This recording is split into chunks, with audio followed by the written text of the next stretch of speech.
Bruxelles, 1990. Un meurtre mystérieux a lieu. Il existe un scénario possible. Une équipe d'agents secrets s'est rapprochée de sa cible, l'un des experts en armement de Saddam Hussein, Gerald Bull. Dans ce type d'opération, les agents choisissent d'abord l'endroit idéal pour un assassinat, puis la meilleure façon de le faire. Ensuite, ils surveillent la cible de près et s'assurent de pouvoir facilement prendre la fuite. Voici les principaux suspects de ce meurtre de haut vol. Le Mossad, la CIA et le MI6. Ils voulaient tous sa peau, ne reste plus qu'à savoir qui serait le premier. Aujourd'hui, et pour la première fois, d'anciens agents du Mossad et de la CIA examinent la tactique et la technologie utilisée au cours de cet assassinat. C'est une technique d'assassinat rapide et sans douleur. Leur mission, faire la lumière sur un mystère resté irrésolu jusqu'à aujourd'hui. Qui a tué Gerald Bull?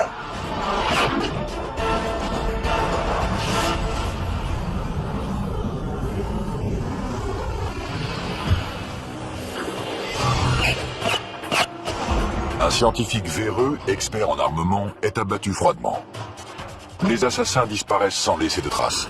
Qui est derrière ce meurtre et quel est le mobile? Encore aujourd'hui, nous avons davantage de questions que de réponses quant au meurtre de Gerald Bull.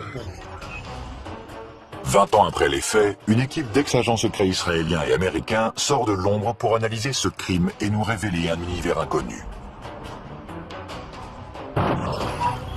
Il y a une excellente scène du film La mémoire dans la peau, où le supérieur de Jason Bourne lui dit qu'il n'est pas simplement payé pour assassiner des gens, mais pour les assassiner et faire croire que quelqu'un d'autre est responsable. Ça fait partie du métier. C'est un univers de surveillance, de trahison et d'habileté technologique. Les missions sont organisées pendant plusieurs années et leur succès repose sur l'entraînement et l'instinct d'un agent sans visage et sans identité, l'agent secret. J'ai passé 13 ans au sein du Mossad. Pendant les 7 premières années, j'étais un combattant, c'est-à-dire un agent clandestin. Les actions d'un bon espion peuvent réellement changer le cours de l'histoire. L'espionnage est la deuxième profession la plus ancienne du monde et l'une des plus dangereuses. J'ai été un agent traitant de la CIA pendant de nombreuses années, travaillant en clandestin. Il n'existe pas d'immunité diplomatique pour ce genre de mission. C'est un peu comme un soldat qui se fait arrêter alors qu'il ne porte pas d'uniforme. La punition est bien plus sévère. Il existe une trace de ces dangers. 102 étoiles gravées sur le mur commémoratif du siège de la CIA à Langley. Chacune d'entre elles représente un agent qui a sacrifié sa vie. Le véritable risque d'un agent clandestin est d'être découvert. À terre! Plus vite! Ça peut devenir moche. Le risque est important et impossible à éviter. Les espions risquent leur vie chaque fois qu'ils entrent en territoire ennemi. Mais il existe une mission en particulier qui est bien plus dangereuse que les autres. Il s'agit de l'opération clandestine et mortelle appelée liquidation. Les opérations clandestines de liquidation sont très rares. Au cours d'une de ces opérations, dont la cible était un leader terroriste, j'ai été chargé de poser un engin explosif sur le ferry dans lequel il voyageait. Je ne sais pas comment l'opération s'est terminée, on m'a juste dit qu'elle avait réussi, et c'est tout ce que j'avais besoin de savoir. Ce sont des gens qui ont du sang sur les mains et qui ont tué d'innocentes victimes. La seule façon de les empêcher de mener à bien leur prochain attentat, c'est de les éliminer. Les services d'espionnage s'intéressent aux terroristes depuis des décennies. Mais ce ne sont pas les seuls à figurer sur leur liste des cibles à liquider. Les autres personnages qui les intéressent sont les trafiquants et les fabricants d'armes, qui ne sont pas rattachés à une organisation. À la fin des années 80, un homme attire l'attention de tout le monde. Le scientifique canadien spécialiste en armement, Gerald Bull. Gerald Bull avait été approché par plusieurs services de renseignement, parmi eux ceux du Canada et des États-Unis. Il voulait travailler avec les deux. Avant 1980, le scientifique a travaillé pour les deux gouvernements. Il rêve de créer un super canon capable de lancer un satellite en orbite. Son travail était dédié à l'amélioration des canons pour pouvoir tirer à très grande distance. Mais d'anciens agents affirment que ce génie de la science possédait un côté plus sombre. Les scientifiques qui inventent des armes sont en premier lieu fidèles à la science. Ils ne se considèrent pas comme des fabricants d'armes capables de massacrer des millions de personnes. C'est comme l'homme qui organisait les horaires des trains à destination des camps de concentration. Il pensait n'être qu'un employé des chemins de fer. Il ne se considérait pas comme un meurtrier de masse. Il est intéressant de savoir que Gerald Bull était l'une des 3 seules personnes de toute l'histoire des États-Unis à avoir obtenu la nationalité américaine grâce à une loi du Congrès. C'est assez ironique, puisqu'en réalité, Gerald Bull se moquait parfaitement d'avoir ou non la nationalité américaine. Il ne s'intéressait qu'à sa technologie et à ceux à qui il pouvait la vendre. Peu lui importait le passeport qu'il avait en poche. Il avait de nombreux ennemis car il travaillait pour plusieurs États voyous. Il était impliqué dans diverses transactions avec de l'argent sale et il se mettait donc en danger sur 2 fronts différents. En 1980, Gerald Bull enfreint les lois américaines sur l'armement et il est accusé de trafic d'armes avec l'Afrique du Sud. Il est condamné à 6 mois d'emprisonnement dans une prison fédérale. Gerald Bull était à 2 doigts de mettre au point un système balistique qui aurait pu nous protéger de tous nos ennemis pendant très longtemps.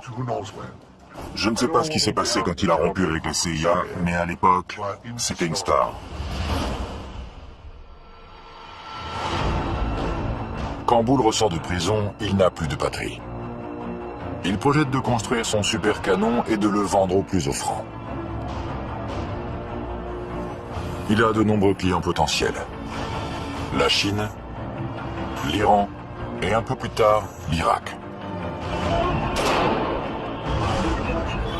Le gouvernement irakien a adoré son idée et s'est mis à la financer. L'Irak fait venir Gerald Bull à Bagdad, où il commence à travailler sur une arme secrète surpuissante dont le nom de code est Projet Babylone.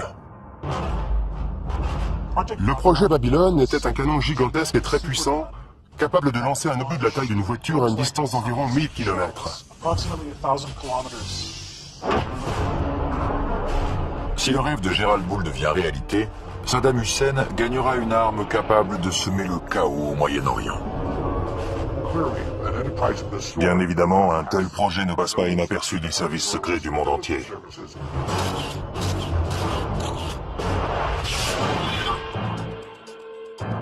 La nouvelle du projet Babylone se répand au sein des différents services de renseignement de la planète, y compris les services secrets israéliens, le Mossad. L'Irak avait déjà menacé plusieurs fois d'entrer en guerre contre Israël. Le Mossad dédiait par conséquent énormément de temps et d'argent au recrutement d'officiers supérieurs de l'armée, de scientifiques et de membres du parti basse. Il envoyait également des agents sur place pour obtenir des informations pratiques. Si le Mossad prend quelqu'un pour cible, ce n'est qu'une question de temps avant que cette personne soit amenée devant la justice.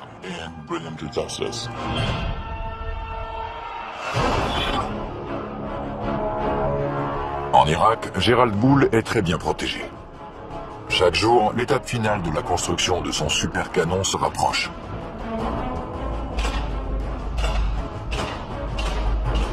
Le Moyen-Orient est une véritable poudrière, et Gerald Bull est sur le point d'y mettre le feu.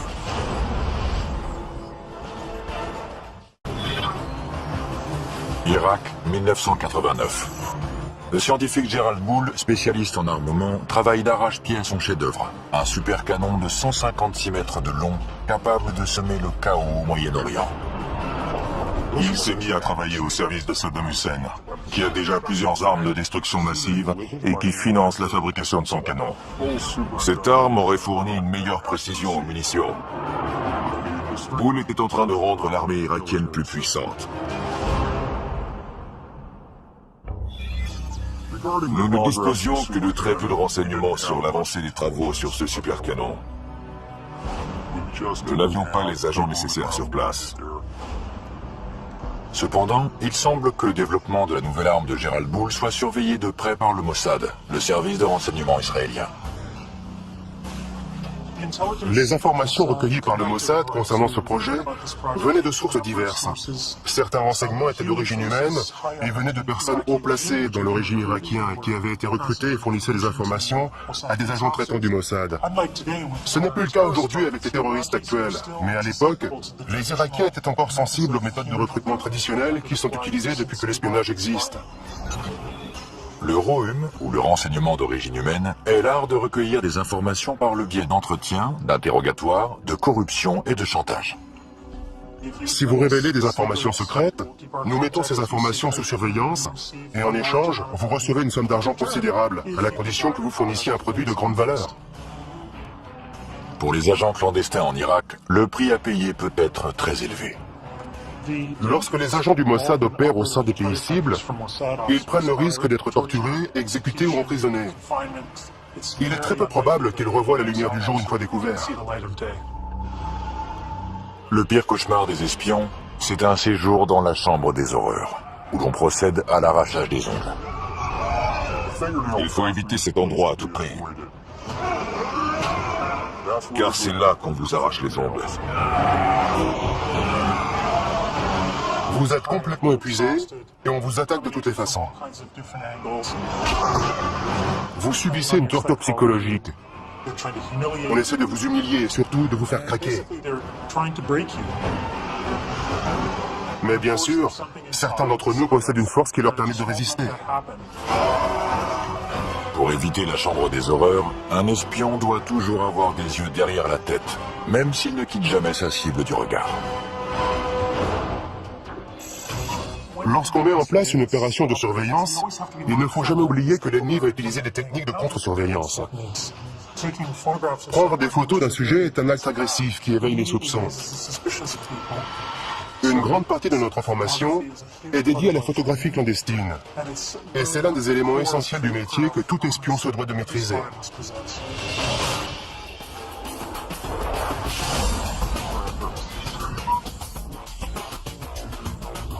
Michael Ross et Ishmael Jones, anciens agents des services secrets, nous présentent la technologie qui sert à la surveillance photographique. Ceci est un étui à lunettes. C'est un appareil photographique très ingénieux. Il y a un trou, et lorsqu'on l'ouvre, on découvre un appareil photo à l'intérieur qu'on peut relever. On peut le poser sur une table, prendre quelques photos, sortir ses lunettes, et les nettoyer, puis les ranger et refermer l'étui. Mais en réalité, c'est un équipement d'espion. Si quelqu'un ouvre cet étui, il comprend tout de suite que son propriétaire est dans l'espionnage. Mais moi, ce que j'utiliserais, c'est quelque chose de plus grand et de plus simple, un objet commun. C'est un appareil photo comme les touristes en utilisent partout dans le monde. Je le mets dans un sac. Il y a un filet à mailles, cela me permet de me rapprocher de la cible et de prendre des photos. J'utilise également une télécommande pour ne pas avoir besoin de toucher l'appareil. Je n'ai qu'à viser et appuyer. La surveillance d'un site à haute sécurité, comme celui de la fabrication d'armes du projet Babylone, est très risquée. La capture des agents aboutit à leur torture, ou pire encore.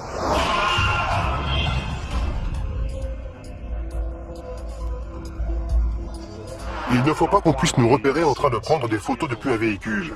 C'est tellement facile de se faire tuer dans un pays cible. L'une des techniques qu'on peut utiliser, c'est celle de la boîte de mouchoirs. On laisse quelques mouchoirs à l'intérieur et on y place l'appareil photo. Puis on l'installe sur le tableau de bord comme ça. Je choisis la position idéale pour pouvoir prendre des photos des cibles que je veux immortaliser. Et voilà, je suis juste assis dans ma camionnette, les mains sur le volant. Je n'utilise même pas l'appareil. Jabal Amrin en Irak, 1989. Gerald Bull teste une version réduite de son supercanon, le Mini Babylone. Il travaille également à l'amélioration du système balistique des missiles Scud de Saddam Hussein. Ces avancées pourraient avoir de terribles conséquences. Sa mission consistait à fabriquer des obus et des bombes qui transporteraient des armes chimiques et biologiques. Leurs effets auraient été catastrophiques. Pendant ce temps-là, le canon Babylone de 156 mètres de long en est encore au stade du balbutiement. Le nom de code du projet est PC2 pour complexe chimique numéro 2. Des tuyaux en acier parviennent d'Europe en Irak pour un soi-disant projet pétrochimique. Mais ils serviront à construire le canon du véritable Babylone. Au cas où Israël considérait ce super canon comme une menace potentielle, l'une des solutions consisterait à bombarder le site. Mais la géopolitique de la région rend cette option extrêmement risquée. Envoyer l'armée de l'air israélienne dans l'espace aérien des pays voisins qui faciliterait un bombardement est très difficile et très compliqué. Ce n'est pas une action qu'Israël peut mener sur un coup de tête. Habile, impitoyable et mortel. La réputation d'assassin de personnages importants du Mossad est légendaire. C'est une guerre dans l'ombre, et parfois, en temps de guerre, il faut faire preuve de violence pour pouvoir détruire l'ennemi. Le Mossad encourage cette réputation, car il pense qu'elle effraie ses ennemis et qu'ils hésiteront donc à attaquer. Gérald Boul et son canon surpuissant, financé par Saddam Hussein, représentent une menace potentielle aux yeux d'Israël. Le projet attire maintenant l'attention des services secrets du monde entier. Il venait en aide à l'Irak, et il savait pertinemment que ce pays était devenu l'ennemi des États-Unis. Le projet d'armes secrètes de Gérald Boul implique toute la planète. Des éléments essentiels à sa construction ont été fabriqués dans plusieurs pays différents. Gérald Boul effectue plusieurs allers-retours entre Bruxelles et le Moyen-Orient, et il reste quasiment intouchable lorsqu'il est en Irak. La logistique d'un assassinat alors qu'il est sous la protection du régime irakien est beaucoup trop compliquée. Il s'agit d'une opération d'une envergure trop importante pour être menée à bien. L'un des scénarios envisagés est d'attirer le scientifique hors d'Irak, en le faisant venir à Bruxelles à l'aide d'une tactique très utilisée. Flatter l'ego de la cible. Une fausse conférence a été annoncée et il était invité à intervenir et à prononcer le discours liminaire de cet événement fictif. Les services de renseignement ont les moyens d'organiser une conférence, de faire venir des participants, financer l'événement et inviter la cible à y participer en flattant sa vanité. On lui dit « Nous savons que vous êtes le plus grand spécialiste en canon du monde et nous aimerions que vous participiez. » Selon Yuval Aviv, ceux qui essaient de piéger Gérald Boul l'ont alléché davantage en utilisant un pot de miel. Le pot de miel est un terme qui remonte à l'époque de la guerre froide. Le pot de miel, c'est une femme qui était probablement chargée de le tirer hors d'Irak jusqu'en Europe. Il s'agissait certainement d'une jeune journaliste. Dans le cas de Gérald Boul, je ne suis pas certain qu'il y eut un pot de miel. Je pense qu'il voyageait régulièrement en Europe, puisque c'est là qu'il conduisait ses affaires. C'était beaucoup plus simple d'attendre qu'il revienne en Europe et le cibler ensuite.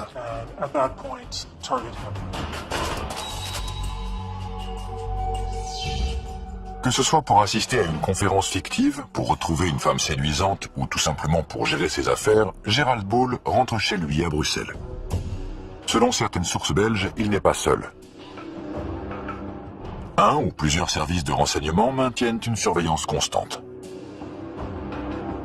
L'équipe de surveillance doit être dynamique et souple pour pouvoir suivre la cible dans n'importe quelle situation.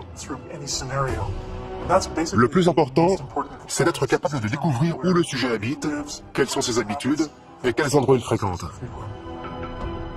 En 1990, la technologie n'était pas aussi développée qu'aujourd'hui. Il y avait certainement des agents qui le surveillaient directement en le suivant et en essayant de maintenir autant de distance possible entre eux pour éviter d'être repérés. Si un agent est découvert pendant une opération de surveillance, c'est toute la mission qui est compromise. Maintenir une bonne couverture, c'est la seule protection efficace pour les agents qui opèrent au sein de pays ennemis. Ce ne sont ni les armes, ni la maîtrise des arts martiaux qui vous protègent dans cette situation, mais bel et bien votre couverture. La couverture des agents à Bruxelles devient capitale. Une identification photographique et surtout une identification fiable de la cible à éliminer est essentielle, car l'histoire regorge de victimes innocentes qui se sont fait liquider par erreur. Il faut prendre des clichés à différents moments de la journée et sous différents angles pour que l'assassin dispose d'une série complète de photographies à étudier afin que l'identification soit parfaite. Garder l'œil sur le scientifique est loin d'être un jeu d'enfant. Certains pensent même que les agents qui l'observent sont surveillés à leur tour. Je suis persuadé que ceux qui l'ont assassiné étaient surveillés de près par d'autres agents. Une couverture décelée peut faire s'effondrer une mission comme un château de cartes. Les agents doivent avoir l'art de se fondre dans le paysage et s'assurer de ne pas dévoiler leur équipement.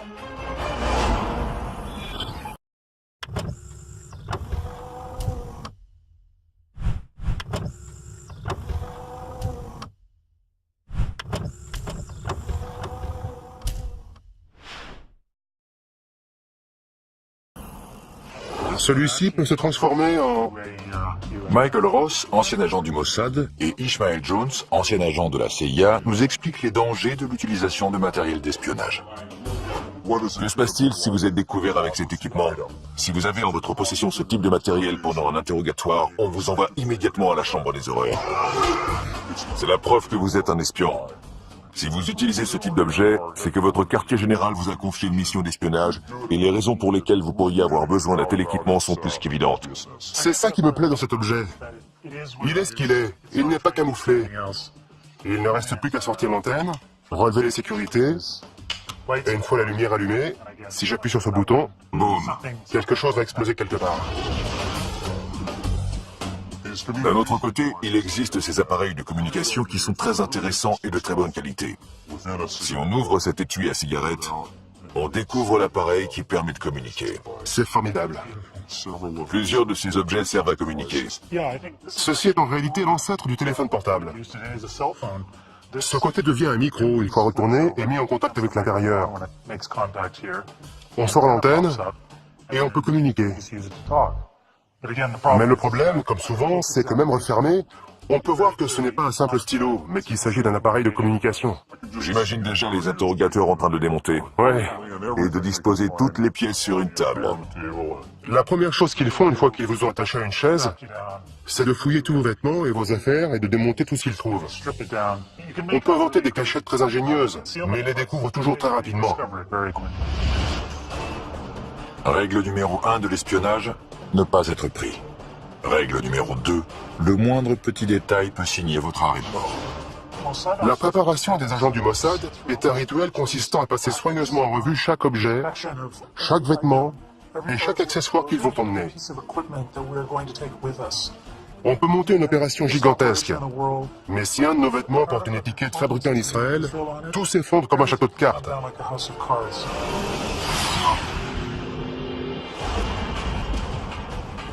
C'est l'hiver en cette année 1989 à Bruxelles.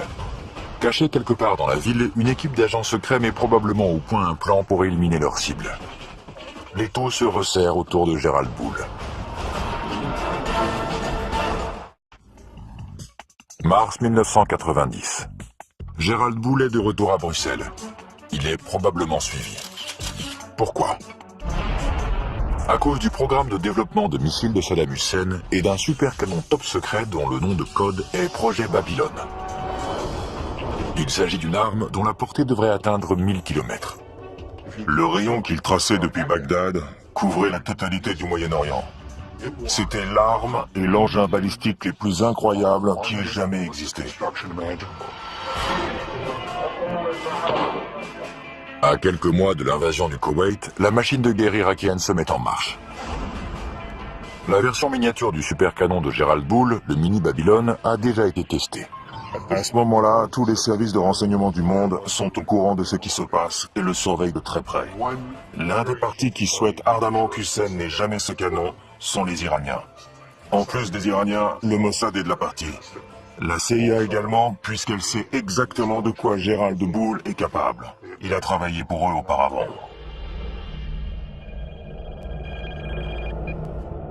Une série d'avertissements tente de convaincre le scientifique de cesser immédiatement son travail sur le projet Babylone.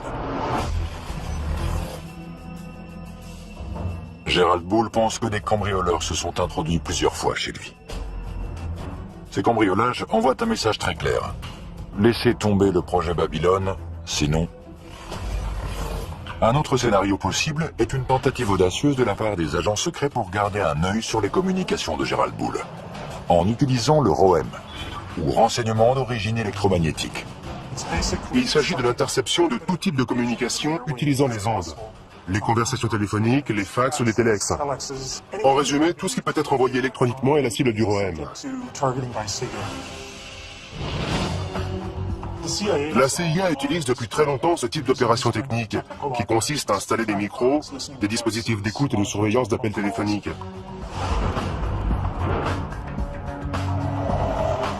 Donc, elle est toute désignée pour mener ce genre d'opération de surveillance, et particulièrement la surveillance électronique de la cible.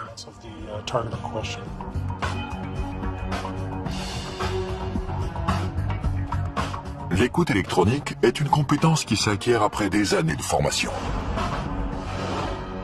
L'ancien agent de la CIA Ishmael Jones nous dévoile l'univers des micros et des transmetteurs cachés. Ces appareils de surveillance électronique permettent d'en apprendre davantage sur les cibles. On a placé des dispositifs datant de la guerre froide dans certains objets de cette pièce. Dans ce téléphone, par exemple. Voici l'appareil d'écoute.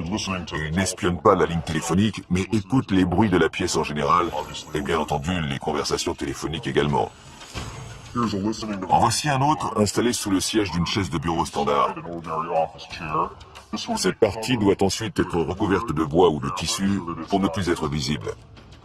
Pour dissimuler un dispositif dans un livre, il faut l'installer dans le dos. C'est d'ailleurs un appareil de la CIA. On peut voir le dispositif audio en haut, les piles sont au centre, et les autres éléments de l'appareil sont en bas. C'est un transmetteur complet. Mais lorsque la cible est mobile, il faut pouvoir suivre ses conversations à travers la ville. L'une des solutions possibles remonte à la guerre froide. Voici un dispositif d'écoute de la guerre froide. L'avancée de cette technologie, c'est que les conversations de la cible peuvent être entendues, peu importe où elles se trouvent, tant qu'elle porte ce manteau. L'inconvénient de cet appareil, c'est qu'il se remarque facilement. Il ne ressemble pas à un bouton normal. La cible peut se rendre compte et elle redoublerait alors de méfiance. Entrer par effraction dans l'appartement d'une cible importante comme Gerald Bull peut compromettre l'opération tout entière. On va devoir entrer par effraction, ou si possible avoir un rendez-vous sous de faux prétextes. Il faut alors réfléchir très vite à l'endroit où placer le micro. Le mieux est de disposer d'un mur commun tout à côté de la cible. On peut percer un trou dans le mur et y installer un dispositif audio ou vidéo. C'est une technique beaucoup plus intéressante. C'est plus simple d'avoir un appartement à soi pour y travailler. À Bruxelles, Gerald Bull est surveillé de près par une organisation sans visage et sans nom. Il reçoit un ultime avertissement. Cessez votre travail sur le projet Babylone. Mais il choisit d'ignorer la menace. La mission qui tente d'éviter la construction du supercanon de Saddam Hussein passe à la vitesse supérieure. La technique la plus simple pour stopper cette opération est d'éliminer Bull himself. Le spécialiste en armement canadien est condamné à mort.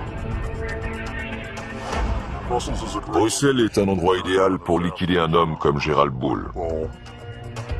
La ville est calme et sûre, et la cible se sent à l'aise et détendue. À Bruxelles, on entre en mode tourisme.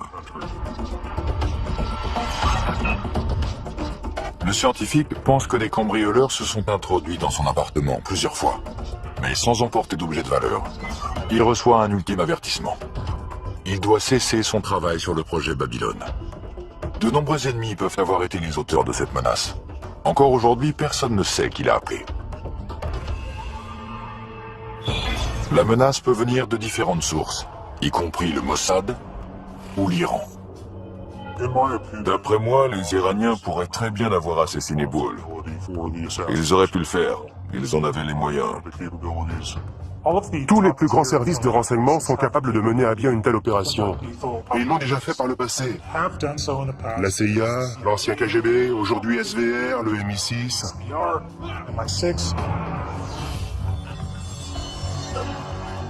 Qui était capable d'assassiner Gerald Bull? Tout d'abord le Mossad, puis le MI6. Les services secrets britanniques, le MI6, auraient utilisé des membres des forces spéciales, le SAS, pour retrouver des agents d'Al-Qaïda. Leur devise est « Qui ose gagne ». Ils sont très efficaces et professionnels.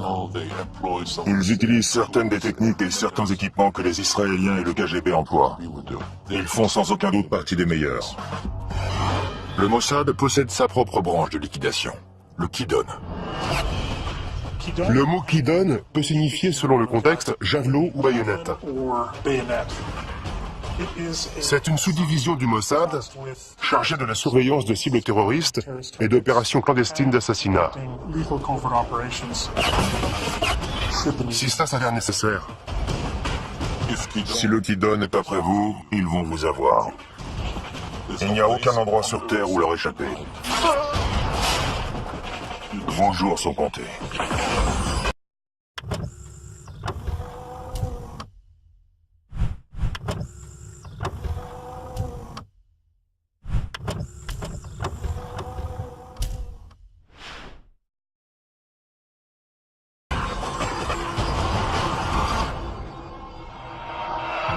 Bruxelles, mars 1990. Le refuge est un élément déterminant dans une mission d'espionnage. L'attente dans un refuge avant le début de la mission, c'est un moment extrêmement stressant. Chaque fois qu'on entend une sirène dehors, on pense que c'est pour soi. Les refuges des espions sont un peu comme des ports en pleine tempête. Ce sont des appartements loués sous de faux noms, avec des informations différentes. Tous les services secrets les utilisent pour se protéger du monde extérieur. Ce sont des endroits où les agents peuvent se réunir, étudier les plans, analyser les opérations et en discuter, faire des débriefings.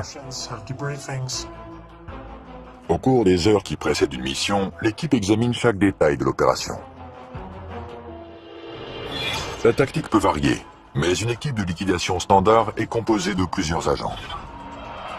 Le leader est responsable de la sécurité et de la surveillance constante de la cible. Le chauffeur est chargé d'amener l'équipe dans la zone d'action et de l'en extraire. Et le tueur, ou les tueurs, effectuent l'exécution. Un autre élément clé d'une opération secrète de liquidation est le choix de l'arme. Les autres services de renseignement utilisent des armes plus lourdes, c'est-à-dire des gros calibres.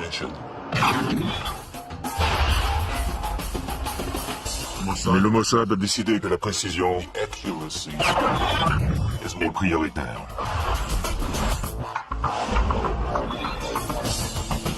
Nous sommes au stand de tir d'Angeles. L'ancien agent du Mossad Michael Ross et le spécialiste en armes à feu Mike Cristano procèdent à une analyse balistique d'un assassinat.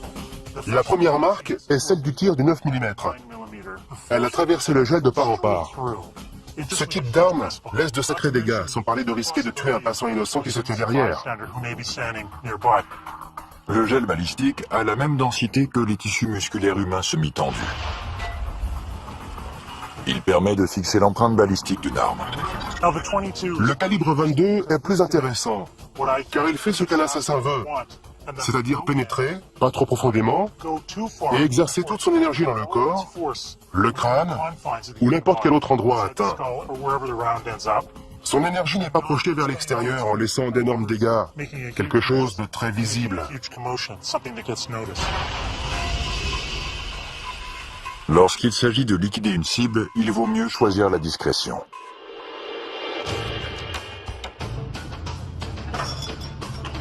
Un autre problème que peut rencontrer une équipe d'agents opérant à l'étranger est le transport d'armes vers un autre pays. En Europe, on peut facilement se procurer une arme sportive, même si la loi sur la possession d'armes est très stricte. On retire le canon, il faut ensuite le scier à cet endroit et le remplacer par la suite, car sur ce type d'arme, la chambre est située dans cette partie du canon. On retire aussi le magasin et on obtient une arme qui se rapproche d'un pistolet. Une fois les pièces les plus petites et les plus discrètes assemblées à nouveau, on obtient une arme de petite taille, idéale pour une exécution et similaire à celle que le Mossad utilise. Le résultat est un semi-automatique de calibre 22 à 7 coups et sur lequel on peut visser un silencieux. D'autres agents suggèrent que la valise diplomatique est un autre moyen efficace d'introduire clandestinement une arme dans un autre pays. Les valises diplomatiques sont indispensables aux services secrets, car elles permettent de transporter d'un pays à l'autre différents objets, allant d'images satellites à des armes si nécessaire. C'est une méthode sûre et efficace qui permet de déplacer des objets importants et de déjouer le contre-espionnage. L'arme, les agents et le plan sont prêts. L'équipe de liquidation d'origine inconnue se poste à proximité de l'appartement de Gerald Poole. Mais il reste encore un problème. Les autres services de renseignement qui pourraient surveiller la cible doivent être éloignés, mais sans recourir à la violence. On n'a pas le permis de tuer, comme James Bond, qui autorise à décider soi-même qui on peut liquider.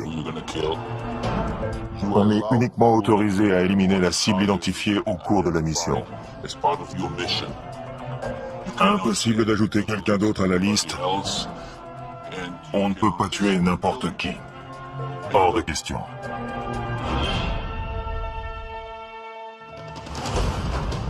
Dans le cas de Bull, s'il était suivi par un troisième pays, la meilleure solution était de distraire l'équipe de surveillance pour l'éloigner.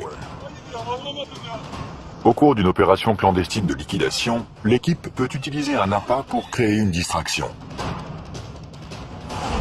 L'équipe se met en position pour passer à l'étape finale de sa mission, l'exécution de Gerald Poole.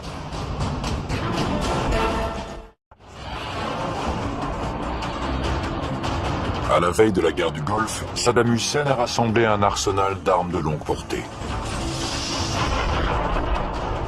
Le scientifique expert en armement Gerald Poole est l'un des fers de lance de cette initiative. L'étau se resserre, alors qu'un service de renseignement dont l'identité demeure inconnue le prend pour cible. Il compte l'éliminer avant que son arme détruise l'équilibre précaire du Moyen-Orient. Bruxelles, 22 mars 1990. Une équipe d'agents secrets est en position aux abords de l'appartement de Gerald Poole. Toute la mission et ses mois de préparation dépendent de ce moment précis. S'il s'agissait d'une opération du Mossad, alors les agents devaient être à leur poste pour communiquer les informations et les mouvements de la cible. Si on suit ce scénario, c'est ensuite au tueur désigné, une fois l'identité de la cible confirmée, d'entrer en action. Le tueur doit rester concentré sur la cible et son second se charge de sa sécurité et d'empêcher toute intervention extérieure. Le leader de l'équipe déployée est responsable de leur sécurité lors de l'extraction. Au dernier moment, lorsque tout est en place et que tout le monde est prêt, l'équipe entre en action et procède à l'exécution.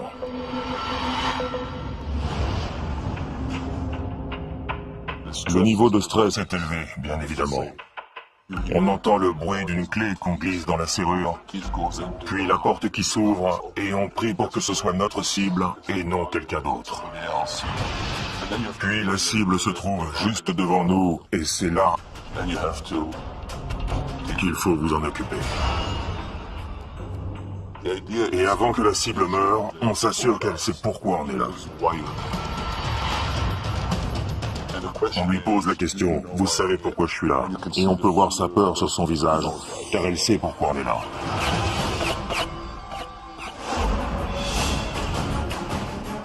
Une fois que c'est fait, tout le reste de votre équipe est en mode « Comment fuir ?»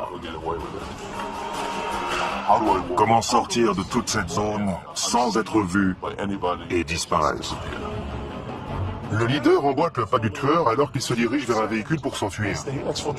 Il s'éloigne en prenant deux virages à 90 degrés pour que personne ne puisse voir dans quelle direction il se dirige. Après ces deux virages à angle droit, ils arrivent au point d'extraction où un autre véhicule les attend.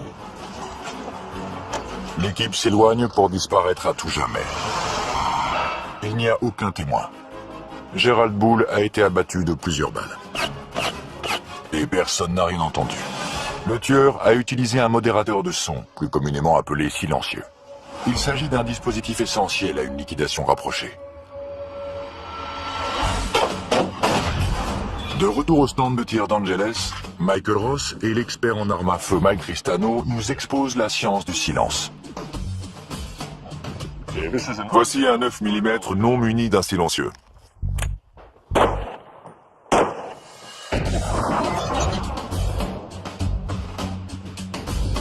On ne peut pas dire que ce soit une arme silencieuse. Non, absolument pas.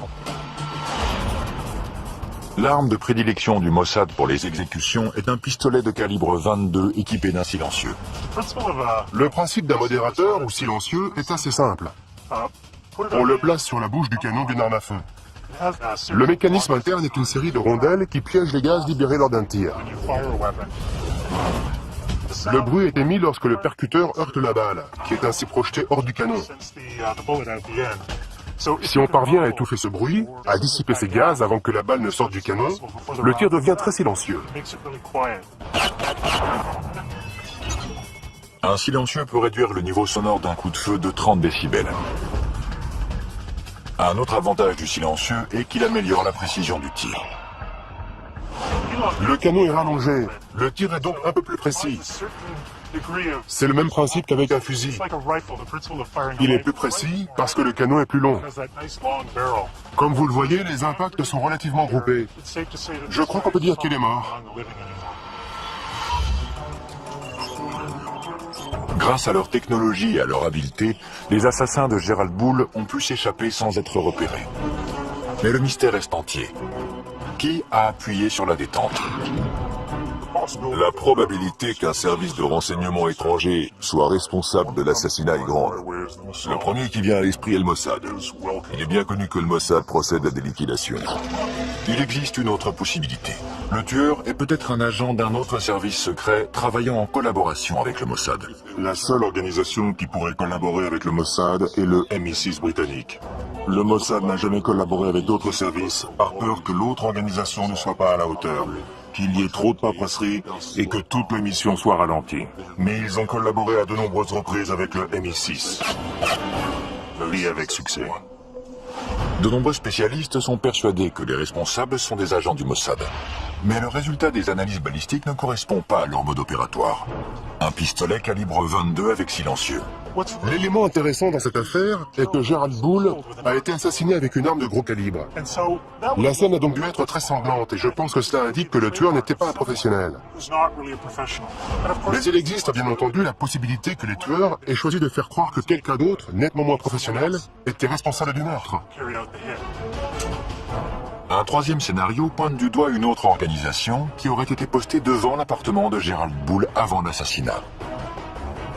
Les Iraniens. Les Iraniens figurent en bonne place sur la liste des suspects potentiels, au vu du simple fait que toute arme développée par l'Irak pourrait être utilisée contre eux. L'Iran a des agents, mais ceux-ci ne maîtrisent pas la sophistication déployée dans cette liquidation. La CIA est un autre suspect potentiel de l'assassinat de Gerald Bull.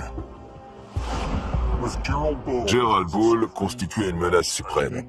Et je pense que l'agence aurait fait appel à un allié qui utilisait des méthodes de liquidation.